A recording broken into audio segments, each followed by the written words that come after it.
Hello and welcome to the Dublin Arsenal podcast. I'm your host, as always, Jonathan Giles. Welcome along to the show.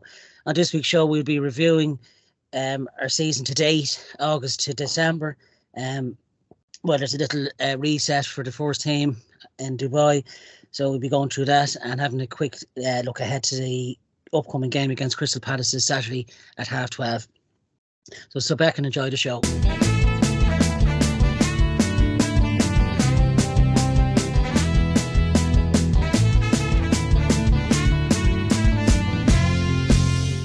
On the show this week, I'm joined by my regular guests, EAMONN, OZZY and Craig. Welcome to the show, lads. I'd just like to say a big shout out to the 1,000 plus listeners that we got for last week. Really good. 8 likes as well, so a big jump up on the previous weeks. So hopefully that's an upward trajectory for us. Are you having a good week, lads, before we start? Yeah, can't grumble, mate. It's been good. Yeah, mate. Merhaba. Evening, Jonathan. Have chicken stew on there. I feel like chicken tonight. And how is Craig feeling? Yeah, all good, Johnny. Got out for the run yesterday, so I'll tell you, even on the widescreen, Craig, you're looking trim. New year, new me. I have to say, loving their hairstyle. It looks like Westlife there. I'm trying to take after you, Johnny. Cheers, thanks, Craig. I have a bone to pick with you after. No, I have to say, Eamon's the best looking one. He played 3 games last week. He was saying to us, so the bones are still shaking there. Just like to say, I'm delighted with the 1,000 views last week, and hopefully the show and till the end of the season, hopefully we get more likes, subscribes, and more comments, if you don't mind, people as well, because we're open to new things being brought in on the show. What sort of comments, Johnny? If you want new... we're open to doing a partnership with Ann Summers or something. To all the listeners, I'll leave Johnny's phone number in the comments. You've got to push the envelope out, Yeah. Look, I know I'm the best looking one on the show, but comments like that, Craig, are more than welcome. It's more about your talent, Johnny. It's more Cheers, about your talent, mate, than your looks. It just like this is the last appearance for all these 3 on the show tonight. So once again, the P45s are in. Now we kick on with the show. We'll be doing our midterm review of the first 20 games we've had this season in the Premier League. Before we kick on into August with EAMONN, we will take August to review in August. The summer started off with the signings of Kai Havertz from Chelsea for 65 million, Jurrien Timber from Ajax, who sadly had a bad knee injury in the first game of the season against Forest. He came in for 38.5 million. Declan Rice then as well, 105 million, and we all know what he's done in the first half of the season, quite a signing. And then David Raya came in August on loan from Brentford. The first game of the season was against Nottingham Forest at home. And EAMONN, how did that go? Well, before I start, the President of Ireland just wants to say 1 or 2 words. Good evening, Irish Gooners. Particularly Big Al, who said Arteta was only interested in the women. Big Al, I might be knee height of a grasshopper, but I will box your lugs off. Now, how do we do? The first game actually that I referenced in my look back at August was the Community Shield because of who it was against, right? And, that was a game where you kind of looked at the Arsenal and you kind of went, do you know what? It's only the Community Shield, but we look to have a bit more about us this year. We look to have a bit less emotion and a bit more control. And the thing that stood out for me that day was Yuri and Timber, right? Yeah. And when I look at the whole month of August, the most important thing in hindsight was that he got injured, because he looked like the type of signing that we got that was going to bring us up another level. He's that good, you know? And it's so unfortunate that he got injured. Thankfully, he's back kicking a ball again. But he was the type of signing that the Arsenal from last year, along with Declan Rice, okay, so the jury's out on Kai Havertz. I think he'd be okay. But Timber and Rice were two big, serious signs. He looks like a terrific player. Yeah. And him getting injured against Nottingham Forest when he was having a wonderful game was a real miss. Looking back at the way we've had to jockey around with Zinchenko and Kivior and all of that, when Ben has been playing with a knock all season, you know, Timber would have been, you know, really big addition, and the sooner he comes back, the better. The game against Forest itself, we saw something different, and what we saw was the way teams were going to just park the bus against us. Last season, they hadn't done that. They kind of, you know, they come and have a bit of a go, but Forest camped everybody in their own box, and it took us a while to work them out. And that particular day, we actually started knocking crosses in here and there. Eddie got off to a flyer, good striker's goal. Saka hit a beaut. We were so much in control. We had the ball so easily that when it's that easy and the opposition decide to have a go, it's very hard to get your to get your mojo up, and they gave us a bit of a scare. But that was okay. That went off just fine. The one thing I'll say about the Man City game in the Community Shield and the Forest game, on both occasions, Aaron Ramsdale almost croaked up a goal by not being able to control the ball on his own goal line. And that's not a criticism, but it does inform me that, aligned to the Southampton game at the end of last season when he kicked it straight out to their centre forward, that may have been an alarm bell that just went, okay, I'm ringing now. David Raya was signed on the 15th of August. The Forest game was the 12th of August. And I'm just looking at it thinking, was it a case of we're having our doubts here? And, you know, I don't know whether you remember about that. There were both back passes that he tried to dribble across the line, you know. And I'm again, that's not a criticism on the lad.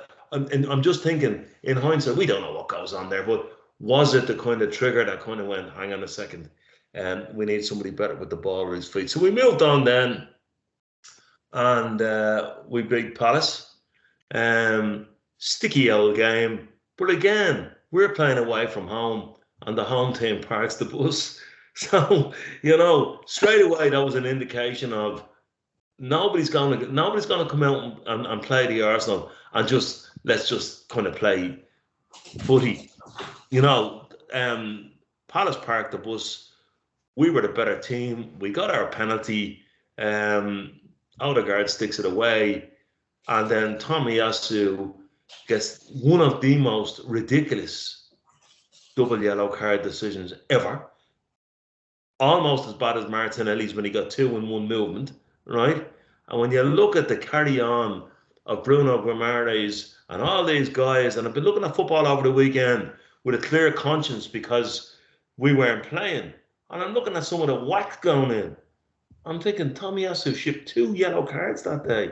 By the way, I'd love to have Bruno Guimaraes playing for us, but you know, he's a tidy player. We got around whacking fellas, and our fella, I think one was for a delayed throw in, and the other was for a push that didn't happen. A push that didn't happen. Yeah. So we saw that game out, and then the Fulham game I didn't see live because I was at Johnny Gugu's lad's wedding, Jamie, and it was like the 1950s. We were kind of in the wedding reception area with my mobile phone out on the window ledge, kind of, you know. But that was a game we coughed up. B sends a stupid ball backwards in the first minute. We got 1 down. We grind them out. Vieira comes on, and Vieira played a tasty game that day when he came on. He wins a penalty. We put that away. Eddie gets another great goal. Eddie had a quick start to the season, and we're all good. And then Zinchenko decides to give the ball away in the last minute in a stupid position, and we fall asleep from a corner. And that was the beginning of our malaise from corner. So that kind of sorted out August. But the most important thing about August for me was Yuri and Timber got injured, in hindsight, because I look at what he would have brought to us, and the sooner we get him back, the better. Yeah. 7 points in the month of August was a solid enough start in the Premier League campaign. So thanks, Eamon, for your review of August. We go on to September, and this is where Craig comes in for the review of the month. The month which saw us play Man United, Everton, Spurs and Bournemouth. David Raya made his debut from Everton onwards, and Declan Rice scored a screamer against United. How did the month of September go, Craig? Yeah, I think overall it was a pretty good month. As you referenced there, the Man United game, I was actually at that game. It was a brilliant game to be at. Again, probably a little bit closer than I thought it would be, because up until the 90th minute it was 1-1. United actually didn't do too bad that day. I thought we played well, missed a couple of chances, and Declan Rice then scored the winner in the 96th minute. Yeah. And then United tried to get an equaliser, and Gabriel Jesus, basically, I think that Dallo was still sliding, I think, from that ball tackle. And Jesus tucked it in, which was a great 3-1 win. So that started off September in a great fashion. Good start to the season. As Emma mentioned, in August it continued. Then we had our tricky fixture going to Goodison Park next, which we always find difficult for some reason. We always struggle against Sean Dyche's side. It's always a low scoring affair. We don't tend to do well when we travel north up to Manchester and Liverpool for some particular reason. But yeah, that game we dominated the whole game. Everton sat back with 11 men behind the ball for the whole game. Don't think they had one chance. Right, yeah. And again, similarly to probably how we're playing the last few games, we battered our door down for the whole game, and Trossard scored a winner in the last 20 minutes with a great finish. Yeah. And that's probably the difference with the last, not to talk about the last few games again, but just that sort of game that we won 1-0 that we were doing at the start of the season, we just aren't doing now with the last few games. And it's fine margins really, because you win 1 or 2 of them games against West Ham or Fulham, and we're right back up there again. People are probably backing us to win the league, and now we look like real outsiders, which is unfortunate, but still a lot to play for. After the Everton game, then we put it probably, in my opinion, our best performance of the season against PSV. We absolutely battered PSV that day. Yeah. It's a couple of great, I think it was 4 great goals really. I think Saka, Trossard, Odegaard and Jesus scored, and they were all great goals. Yeah. Again, that could have been a cricket score. Yeah.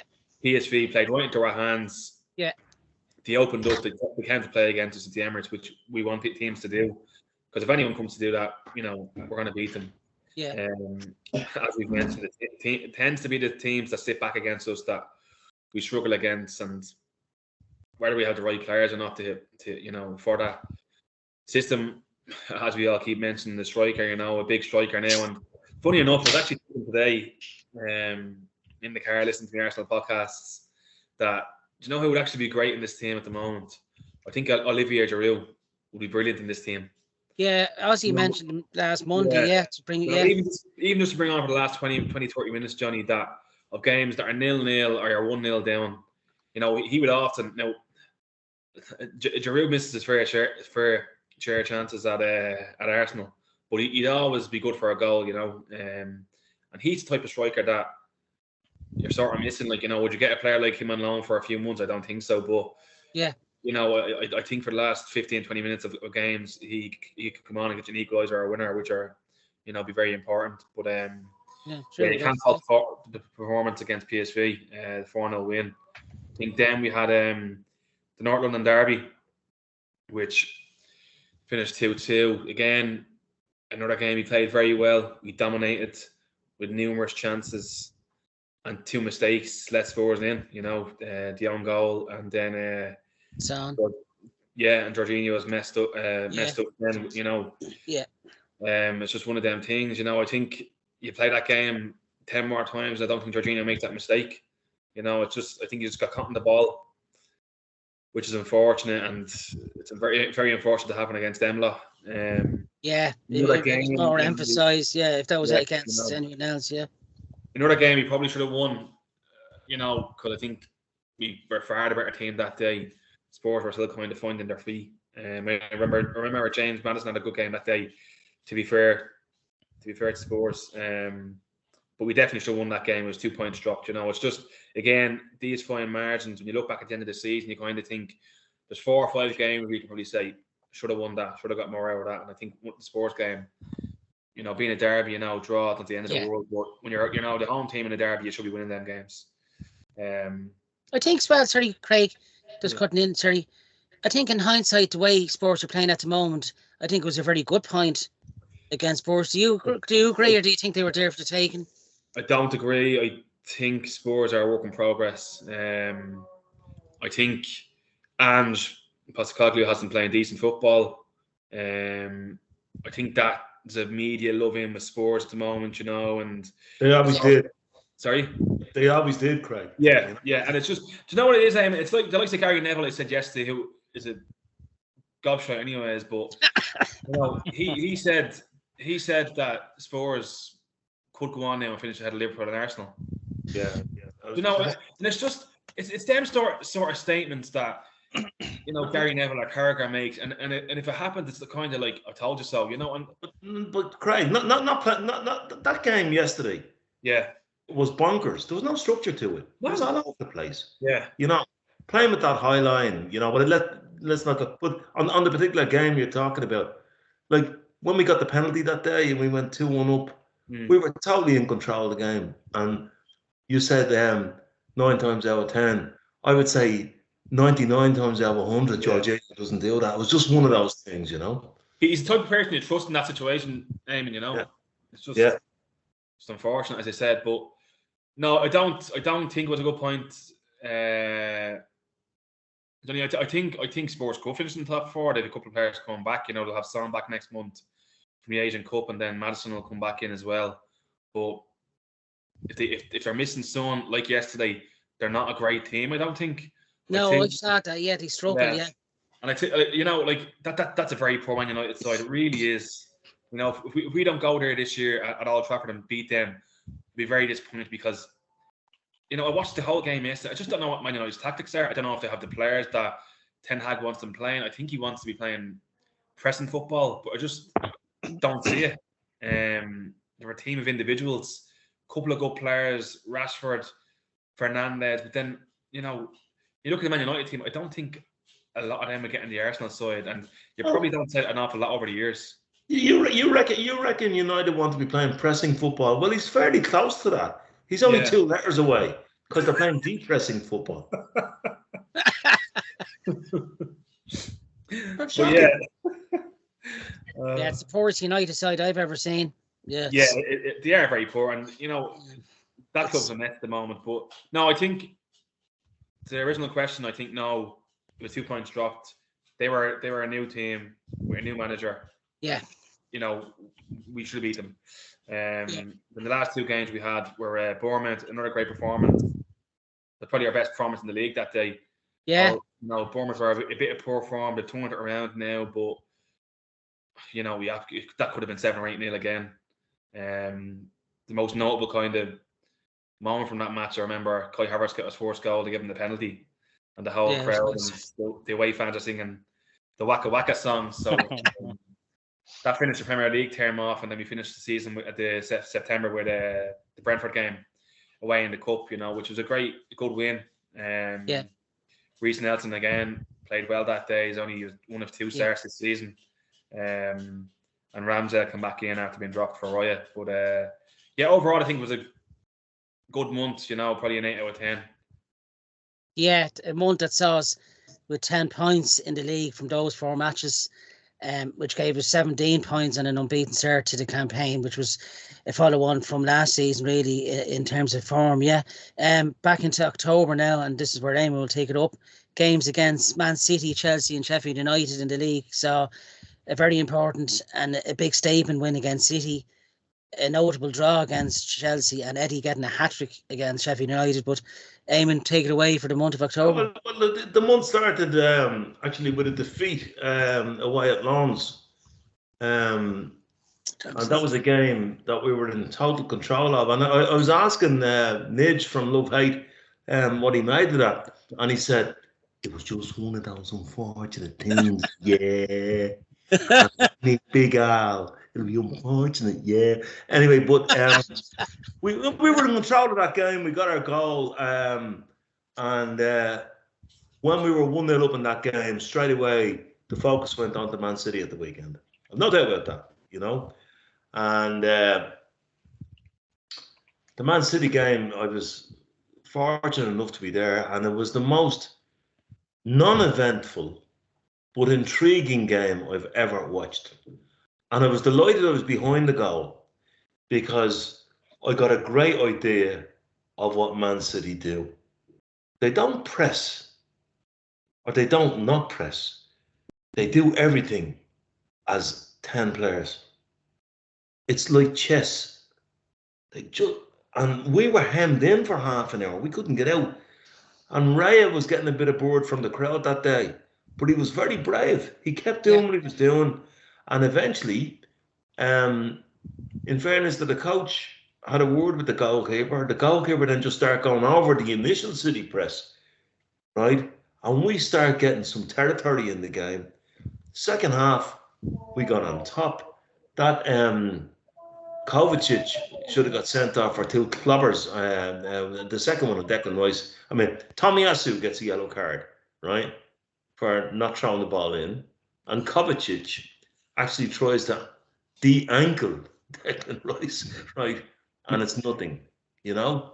And then, you know, it looked like the game, and he brought the subs on, you know, 4 subs combined for a goal. Thomas Partey came on, looked good. Thomas Partey came on. Partey and Rice in midfield looked really good for 20 minutes that day. Havertz made a great knockdown. But the eruption in the stadium when that goal went in was of Reece Nelson v Bournemouth proportion. Yeah, it was just an eruption. And whatever happens in the league this year, we took them on and beat them when it mattered. Do you think, Eamon, do you think that was a big statement win for that bunch of lads that we have? Of course it was a big statement win. Of course it was a big statement win. The only problem with statement wins is you have to bring a statement with you when you turn up at Fulham. You know? We made a big statement. Look at it. The performance at Anfield was a big statement. The way we took the game to Liverpool. Beating Man City, beating Man United, as Craig said, in the last few minutes when, you know, we should have had them also. They were all big statements. It's the smaller statements that we haven't made this year. Right? Yeah, that's it. So anyway, and I meant to say, by the way, about August, I forgot about the transfer market. When there was all sorts of meltdown. Like Declan Rice joined us in July, and Kai Havertz joined us in July. Raya joined us in August. But we were linked with a striker then, Antonio Jacuzzi. He was a very bubbly striker. But they looked at him and it all went watery. But anyway... Don't forget about Ken Barlow. So, anyway, the Man City win was great. The Chelsea performance was abject, right? It was terrible. We just couldn't get it going at all. And of all people to shank in the biggest fluky goal of all time, Mudryk, right? We're 2-0 down, but we showed a bit about us, you know? We got back. Declan Rice got a very opportunistic goal. And Chelsea actually then had a shite hemorrhage, right? Trossard's equaliser was brilliant, and there was only one team going to win it from there. And if the game had it gone on another 5 minutes, we're winning that game. So we got a point there from not playing well. We then went away to Sevilla, and do you know what? Winning away at Sevilla, I know Eindhoven was fantastic when you're home. Winning away at Sevilla told me we're going to have a few punches to throw in this Champions League. You know, not easy to win out there. We won comfortably enough. And then we finished against Sheffield United, another game I was at. I probably looked for Carl before that game as well, and he was gone missing. No, I think I was with you that day, Carl. Yeah. 5-0, Eddie gets a hat-trick. Yeah. And people say, well, yeah, great, it was only against Sheffield United. Yeah, I mean, I take those type of goals all day. His first goal that day was a real striker's goal, the way he got it under control, quick, got it out of his feet. And VAR tried not to give us a penalty. They tried not to give us 3 of the goals that we got, right? It was a bad day for VAR. They just couldn't put one over on us. That was a good day out, nice performance, and that rounded off a really, really, really good month.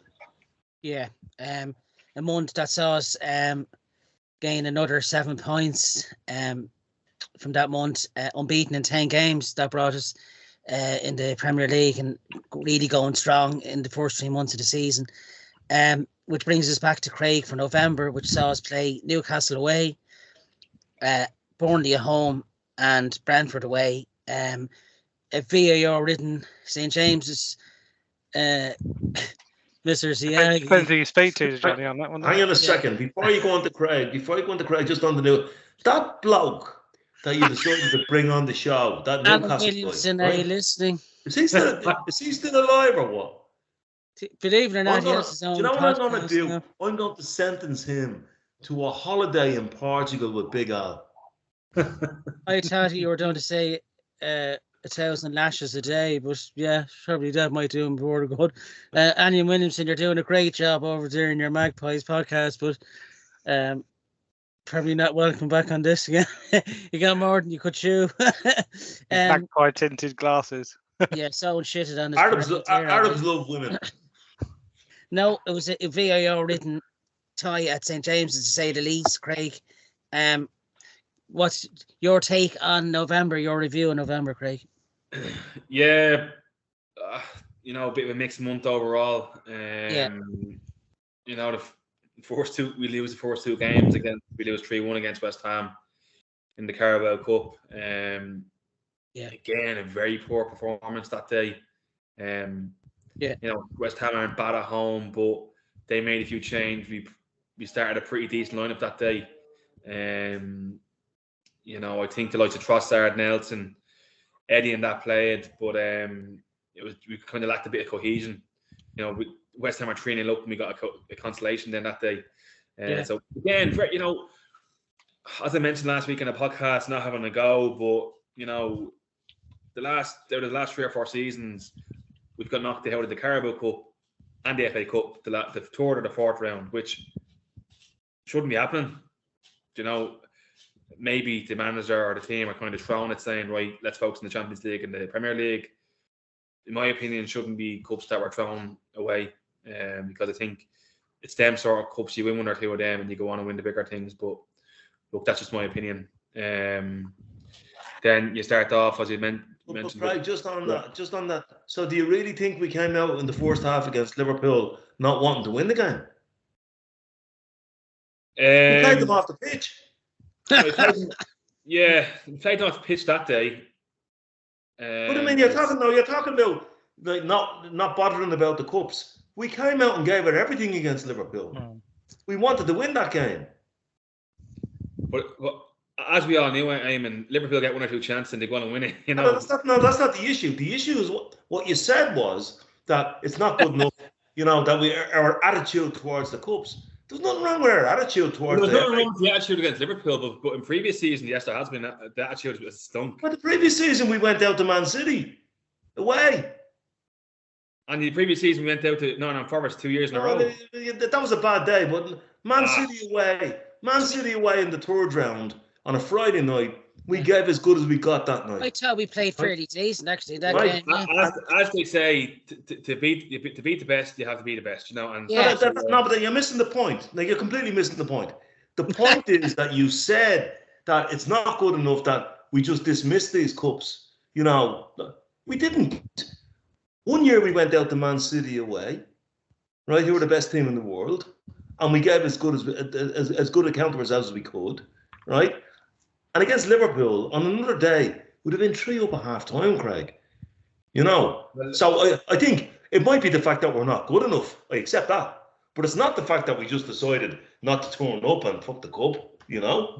So then, what in your opinion, then why have we gone out of the Europa League in the last three years?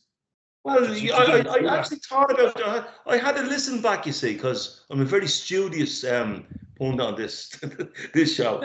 Like, the one I forgot to mention was we did get to the semi-finals of that competition, and we were knocked out by Emery's team.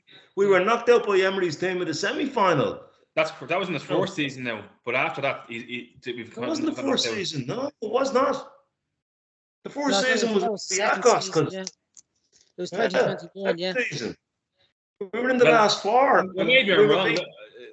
In my opinion, his record in the cups has been poor, very poor. Bar the fourth season. I'm not arguing about the record in the cups, but what you've said was that it's almost as if we kind of dismissed the cups. We went out to Man City and Liverpool in 2 successive FA Cups. On another day against Liverpool, we'd have been 3 up at half time. Man City away is tough for anybody, as you know, right?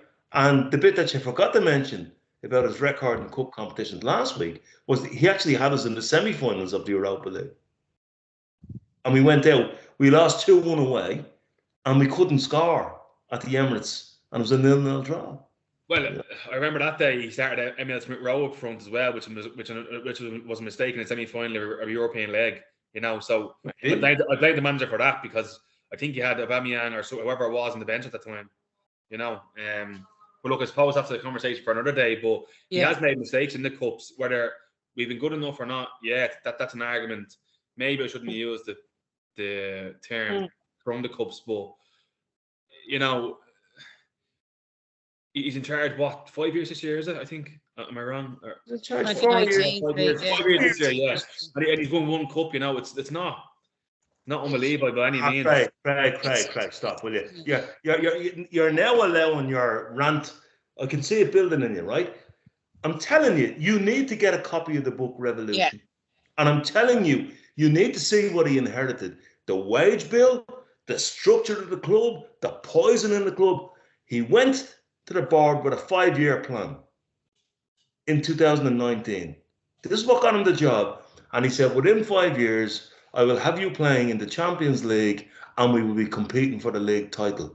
We're 4 years in. Has he backed it up? Yes. Yeah. Yeah, I see our point. I do see our point, but, you know, like, he is under pressure, whether we want to agree or not. He's not under pressure. In my opinion, he's under pressure. He's under pressure from you, but he's not under pressure generally. Anybody who can take a rounded, panoramic look at the club and see what he took on, right?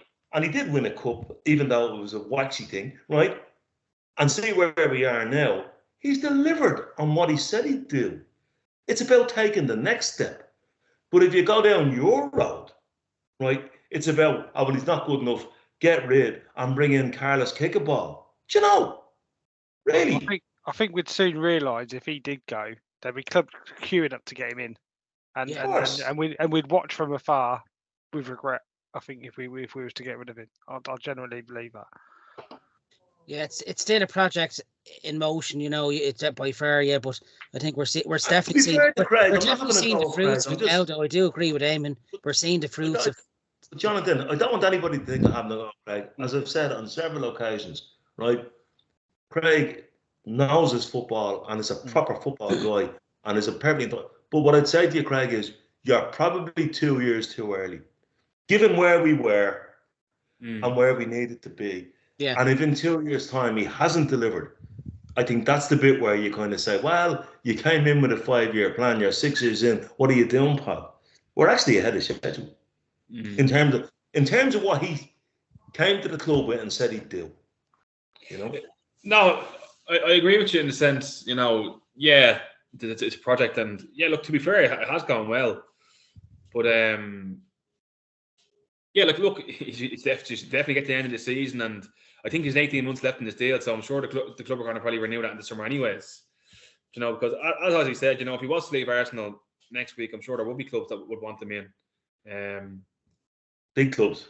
Yeah, big clubs, albeit, but I think you might have agreed with me last week, Eamon, or you kind of understood, but you know, whether he is the manager to win us the big trophy or not, I don't know. But who is that? I don't know either. You know. But yeah. That's a conversation with 2 or 3 years down the line, I'd say. Well, I'll tell you who they are. I'll name them for you. Guardiola, Klopp and Ancelotti. None of whom are available. Yeah. Well, you have to put it like this as well. He finished 43 points off the title in his fourth season and was 5 points off last season. You know, there's progress. You know, I know we led the table for the guts of 8 months and it just fell apart, but you know, there's the progress, you know, but I do agree with Craig. I think in the next season or two, if he doesn't start winning major trophies, writing is probably on the wall. But we go on to Craig Burnley in the 8th end of November. Mr. Zinchenko scores. Yeah. You forgot the 2-0 win there at home against Sevilla in the Champions League as well, Johnny. We don't talk about the Spanish on this show. Yeah, that's that game as well. Oh, you were your brother, weren't you, before the... Yeah, before Australia. Yeah. Again, Sevilla didn't get a kick that day. They were very, very poor side. It could have been another 5 or 6-0, but you know, we missed a lot of chances that day. I don't think Sevilla actually had a chance that day. No, I don't remember. No, they were really, really poor. And you know, there could have been definitely a few more goals than that. And it was always great to beat that swine from Tottenham, Lamela, who I really dislike. Really dislike the player. Do you think Sevilla were poor that day, or do you think we stifled them? I think we stifled them. I think they kind of underestimated how good we were, OZZY. I think the first half we just kept possession. We bombarded them with shots, and they didn't know what to kind of do. It was kind of like they were lost for ideas. They looked lost against us. Yeah. I think they came with a plan to rough us up, and it didn't work out for them. Yeah, and I remember the game that Jorginho opened up with that wonderful pass. For the first goal, It was that. Yeah. But one of the best goals of the season for me. That was unbelievable. Class. Trossard was really good that month, actually. Yeah. He was really good. Yeah. Then, as you said, Johnny, the Burnley game, then performance. I think Trossard had a good goal, I think, and Saliba and Zinchenko scored. Yeah, that's right, yeah. I remember, I think it was a routine enough win. I remember kind of most notable thing from that game was Fabio Vieira being an idiot and getting sent off. With a really poor challenge. Yeah, it was really, really poor challenge. And I think, was it on Brownhill for Burnley, I think it was. Yeah, it was Brownhill, yeah, spot on. It was really poor challenge, and then that's the last game he's played since he got his groin surgery. Yeah, that's right, yeah. You know, another player who, you know, is probably going to be fit in the next week or two, who we could put back into the squad, but, you know, we got him for 34 million, so he's a lot to prove still. Yeah, she's very highly rated when he came in. Hasn't really happened for him at Arsenal yet. Had a few glimpses of a good form. He played very well against Brentford that day. I remember. Yeah. Odegaard was out when he played. Instead, I think we won 3-0. He looked very good that day, but he just seems very timid and light. And hopefully he's been in the gym while he's been injured. So yeah. You know, another player who was highly rated and was kind of tipped to be Bernardo Silva, but just hasn't happened for him for some reason. So I think he'll get to this summer or maybe another year, and the club might ship him on then, because you know there's no time for passengers in the squad at the moment. You're right. Then I think we played Brentford then at the end. Yeah, the last day. I think it was the last day. Yeah. Fair enough. Another really tough game that day. You know, I don't think we played great again that day. It was really kind of topsy-turvy game. Ramsdale played very well, I think I remember. And then Kai Havertz scored literally the last minute of the game, with, you know, at the back post, which away fans then were singing the song again, you know, the Waka Waka song. So, you know, it was a kind of mixed month that month. Sorry for getting the 6-0 win against Lens in the Champions League home tie. Which, a routine win, really. Yeah, a routine win, you know. Yeah. A very poor Lens team as well. Yeah. 6-0 win was brilliant. And, you know, probably a lot of our games at home could have finished that scoreline this year, which just hasn't happened for us. But overall, a mixed month, you know, probably a 5 or 6 out of 10.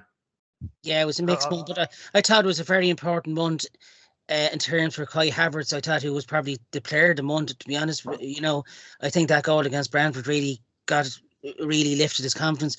Remember, myself and Eamon were saying about that Brentford game, Declan Rice was not taking a draw no matter what. You know, the last 15 minutes of that second half, he kept pushing us on. I think he was actually involved in the goal. I didn't get it off to Saka, who sent in a wonder of a cross, and there was Havertz at the back post. I remember watching that game, lads, and I was worried between 60 minutes and 80 minutes that Brentford were going to score, you know, because they had sat low all day, and then they gave it a go, and we looked a bit ropey. Ramsdale took off an incredible save, as you remember. Yeah. Now, he also, in the first 5 minutes, nearly did his usual. A Rolls Royce kicked the floor, didn't he? Hardy. But but it was one of those weird occasions where after 80 minutes, Brentford had given it their go, and Declan Rice just took that game by the scruff of the neck and said, "We're not losing this." What is that? I've got to ask what that noise is. It sounds like that's Craig's dog, isn't it? Is it? Yeah, I thought it was so. I presume the dog has gone round Craig. It sounds very X-rated. Christmas. I thought it was like on the BBC Match of the Day when they were listening to that porno. I knew Craig. I didn't think the show was that bad, but thanks for sticking with us. What kind of a dog is it, Craig? Johnny, I don't want to use friends on this, Eamon, but a little fucker. He's not my dog, he's your dog. Okay. It's like listening to a Tottenham podcast, hearing that in the background. There's just moan after moan. It's happened again. No, that wrapped up November. Cheers, Craig. And thanks to the dog for their input in this as well. So that's it for part 1. And after we put the dog to silence, we come back to you in part 2 with OZZY's review of December. And we're looking forward to the Crystal Palace game on the weekend. Stay tuned and watch the second part. Thanks.